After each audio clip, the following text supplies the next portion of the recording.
Hello guys, मेरा नाम है सागर। आज मैं आपको बताऊंगा कि किस तरीके से म्यूचुअल फंड बहुत सारा रुपए कमाता है और कुछ उसकी एक हिडन ट्रिक है जो कि आपको भी हेल्प कर सकती है मार्केट क्रैश होने के टाइम पे अर्निंग करने के लिए।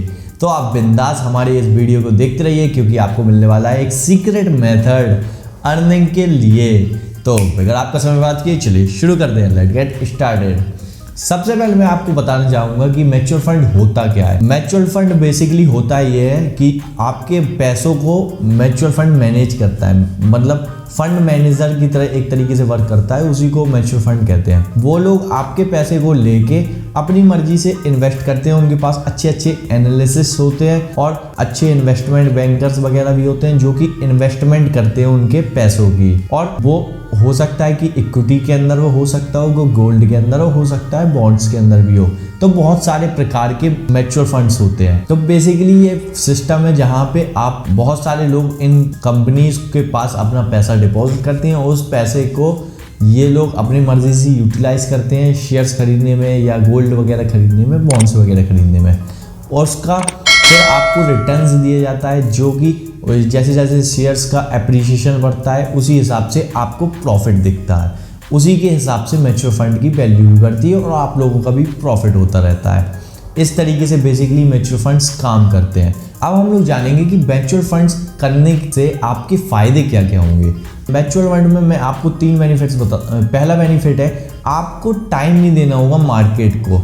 मतलब जैसे अगर आप मान लीजिए खुद इक्विटी करते हैं या खुद इन्वेस्टमेंट करते हैं तो आपको बार बार मार्केट को कुछ समय समय के बाद वॉच करना होगा, कुछ समय समय के बाद देखना होगा। वो देख रेख म्यूचुअल फंड कर लेता है। दूसरे नंबर में बात आती है, अगर देखिए आप बिगिनर हैं तो आपके पास क्या एक्सपीरियंस है कि आप इस पैसे को लंबे समय में ग्रो कर लेंगे। और जबकि वहाँ पर बड़े बड़े इन्वेस्टमेंट बैंकर्स बैठे हैं, बड़े बड़े फाइनेंस के एक्सपर्ट्स बैठे हैं जो कि आपका फंड्स को मैनेज कर रहे हैं। एक्सपर्ट्स के पास आपका पैसा है जो कि आपका लंबे समय में डेफिनेटली एक अच्छा अमाउंट ऑफ रिटर्न्स आपको निकाल के देगा। तीसरा एक अच्छा बेनिफिट है जो कि टीनेजर के लिए है। पता है क्या? टाइम बाउंडेशन। टाइम बाउंडेशन का ये मतलब है, यहाँ पे अगर आप लोग जल्दी इसको सेल आउट करते हैं म्यूचुअल फंड को तो आपको एक एग्जिट लोन नाम की पेनल्टी लगती है। उस पेनल्टी से बचने के लिए आप लोग इस म्यूचुअल फंड को होल्ड करेंगे। इसका मतलब ये है कि आप लोग इन्वेस्टमेंट करना सीख जाएंगे कि किस तरीके से थोड़ा टाइम की इन्वेस्टमेंट करी जाती है, जैसे 1 साल की। वरना अभी जैसे अगर आप टीनेजर होंगे तो आपने पैसा लगाया और कुछ समय के बाद कोई परेशानी आ गई है, कोई गिफ्ट देना है या किसी को गिफ्ट देना है तो उसके लिए आपने पैसा उसको निकाल लिया। ऐसा मैंने भी किया था। मेरे को बिजनेसेस के अंदर इन्वेस्ट करना तो वहाँ से मैंने पैसा निकाल लेता था। फिर मैंने इस चीज़ को इम्प्लीमेंट करके अपने पैसे को थोड़ा और ग्रो करना सीखा, थोड़ा इन्वेस्टमेंट की स्किल्स को अपना बढ़ाया। तो ये स्किल डेवलपमेंट में भी आपको बेनिफिट देने वाला है। अब हम लोग बात करते हैं कि म्यूचुअल फंड किन तरीकों से पैसे कमाते हैं। सबसे पहले ये कमाते हैं एक्सपेंस रेशियो से, जो कि आपको सालाना एक खर्चा देना होता है 1 से 1.5% का, जिससे ये लोग अपनी अर्निंग करते हैं, अपने एक्सपेंसेस को पूरा करते हैं और कंपनी को प्रॉफिटेबल बनाते हैं। दूसरे नंबर में ये कि आपको चार्ज देना होता है एग्जिट लोड। अगर आप लोग एक गिवन टाइम पीरियड के पहले इनके म्यूचुअल फंड को बेच देते हैं तो आपको एक एग्जिट लोन नाम की पेनल्टी देनी होती है जो कि लगभग 1-1.5% भी होती है। अलग अलग म्यूचुअल फंड की अलग अलग टाइप की पेनल्टीज होती हैं जो कि एग्जिट लोन नाम से डिनोट किए जाते हैं। तीसरे नंबर में इनके पास एक अच्छा तरीका है पैसा कमाने का जो कि है बल्क बाइंग। ये लोग छोटी मात्रा में शेयर नहीं खरीदते, ये लोग बड़ी मात्रा में शेयर खरीदते हैं। डायरेक्टली कंपनी से शेयर खरीदते हैं। शेयर मार्केट में रेट चल रहा होता है, उससे थोड़ा कम रेट में मिल जाता है। जो बीच का बचा हुआ मार्जिन होता है ये इनका प्रॉफिट होता है। जो शेयर मार्केट में भाव मान लीजिए जैसे 100 रुपये शेयर मार्केट में चल रहा है तो इनको 99 रुपीज़ का पड़ जाता है। तो 1 रुपये जो बचा हुआ है वो इनकी म्यूचुअल फंड कंपनी का प्रॉफिट हो जाता है, क्योंकि ये आपको जो म्यूचुअल फंड देने वाले हैं वो आपको 100 रुपये के हिसाब से देने वाले हैं। ये इनका 1 रुपये प्रॉफिट हो जाता है या एक्सक्लूसिव शेयर्स हो जाते हैं जो कि इनकी कंपनी की एसेट्स हो जाते हैं। चौथे नंबर में बात आती है, ये लोग डिविडेंड से भी कमाते हैं। डिविडेंड जो कि शेयर्स के अंदर आपको डिविडेंड बेसिकली मिलता है ज़्यादा से ज़्यादा। आप जैसे देखिए कभी बोनस भी होता है, मतलब आपको कभी बोनस मिल जाता है, मतलब 1 के बदले 1 और शेयर मिल जाता है, 1 के बदले 10 शेयर मिल जाते हैं, ऐसा भी बोनसेस हो जाते हैं। और आपको डिविडेंड्स वगैरह भी मिलते हैं कुछ अच्छी अच्छी कंपनीज पे, शेयर्स पे, तो वो सारा प्रॉफिट इन कंपनीज का हो जाता है, वो कंपनीज का प्रॉफिट होता है, वो आप चाहें तो बांट सकते हैं म्यूचुअल फंड में और ना चाहें तो ना बांटें। ऐसा कुछ इनका बेसिकली फंडा होता है, ये भी इनका एक अर्निंग करने का अच्छा मेथड है। पांचवा और आखिरी मेथड जो कि हिडन सीक्रेट है, जो पूरे यूट्यूब में किसी ने खुलासा नहीं किया होगा, जो म्यूचुअल फंड्स होते हैं वो अपनी पोजीशंस को हैच करके भी अर्निंग करते हैं। हैच करने से बेसिकली मेरा ये मतलब है, देखिए मार्केट अगर आप शेयर खरीद के बैठे हैं तो मार्केट ऊपर जाएगा तो आपका प्रॉफिट होगा। अब मार्केट नीचे जाने पे भी अगर आपको प्रॉफिट करना है इक्विटी के अंदर, तो एक बेसिकली फॉर्मूला होता है हैजिंग, जिसके अंदर आप लोग हैच करते हैं अपनी पोजीशंस को। जैसे अभी मैं आपको एग्जांपल देता हूँ, जैसे आप 10 लोगों ने 50-50 रुपये करके इनके पास शेयर्स खरीदे, मतलब इनके म्यूचुअल फंड खरीदे। अब उन्होंने जाके 500 रुपये का कोई कंपनी का शेयर खरीद लिया, उसमें मार्केट में करेक्शन आया और वो कंपनी 20% करेक्शन पे आ गई, 400 रुपये पे आ गई।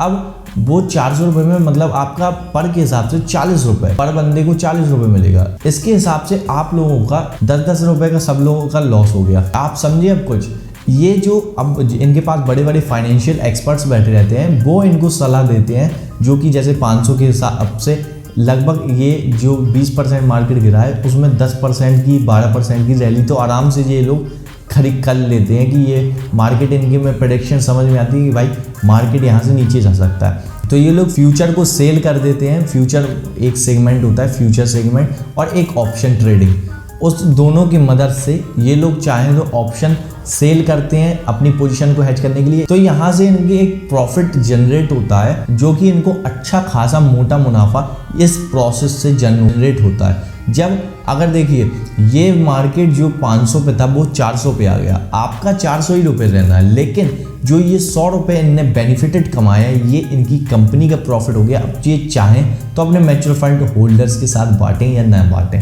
वो इनकी इच्छा। अब आप लोगों को थोड़ा अच्छा लगा हो तो हमारे को अप्रिशिएट कर देना लाइक करके। अब हम लोग आगे बात करते हैं कि फ्यूचर एंड ऑप्शन थोड़ा होता क्या है, इसके बारे में और समझ लेते हैं। फ्यूचर्स का मतलब ये होता है आप लोग कोई कॉन्ट्रैक्ट कर रहे हैं, आप लोग कोई एक शर्त लगा रहे हैं कि मार्केट ऊपर जाएगा यहाँ से या नीचे जाएगा। इसके अंदर आपको लिवरेज मिल जाती है, जो कि आपको एक टाइम पीरियड तक के लिए लिवरेज मिलती है, मतलब उधार पे मिल जाता है सारा स्टॉक। मतलब फ्यूचर्स में बड़ी रकम लगती है, जैसे लाख, 2 लाख, 3 लाख। जो लोग इतना रुपए नहीं लगा सकते वो लोग ऑप्शन करते हैं, जिसके अंदर 10, 15, 20 हज़ार रुपये ही लगते हैं, ज़्यादा नहीं लगते। तो इसलिए आपको यहाँ पे बेनिफिट होता है, ऑप्शंस के अंदर आपको ज़्यादा बेनिफिट है। अगर आप आगे भी हम कंक्लूजन के बारे में बात करेंगे, तो फ्यूचर्स के अंदर 2 प्रकार के होते हैं, या तो आप फ्यूचर्स कॉन्ट्रैक्ट्स को खरीद सकते हैं या तो फ्यूचर कॉन्ट्रैक्ट्स को बेच सकते हैं। अब दूसरे नंबर पे बात आती है ऑप्शन के अंदर, या तो आप कॉल ऑप्शन बाय कर सकते हैं। अगर आपको पता है कि मार्केट ऊपर जाएगा तो आप कॉल ऑप्शन बाय कर सकते हैं। अगर आपको लग रहा है कि मार्केट नीचे जाएगा तो आप पुट ऑप्शन बाय करके अपना प्रॉफिट बना सकते हैं।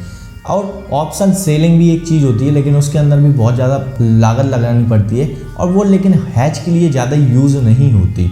वो सिर्फ ऑप्शन ट्रेडिंग, फ्यूचर ट्रेडिंग के हैज के लिए ज़्यादा उपयोग होती है, लेकिन इक्विटी को हैज करने के लिए ऑप्शन सेलिंग और फ्यूचर सेलिंग ही ज़्यादातर उपयोग की जाती है। अगर आपको फ्यूचर एंड ऑप्शंस करना है तो आप यूट्यूब पे जाके कोई भी चैनल्स की सर्च कर सकते हैं, या फिर हमारे चैनल के ऊपर भी चेकआउट कर सकते हैं। हम लोगों ने भी इसके ऊपर नॉलेजेबल वीडियो बनाई रखी हैं, और किस तरीके से इसके ऊपर इम्प्लीमेंट करना है, प्रॉफिट बनाना है और हैच करना है, ये सारी चीज़ों की वीडियो आपको अवेलेबल मिल जाएगी। अब हम लोग कंक्लूजन पे आते हैं कि क्या आपको करना चाहिए अगर आप बिगनर हैं या आपकी इन्वेस्टमेंट लाख, 2 लाख के आसपास है।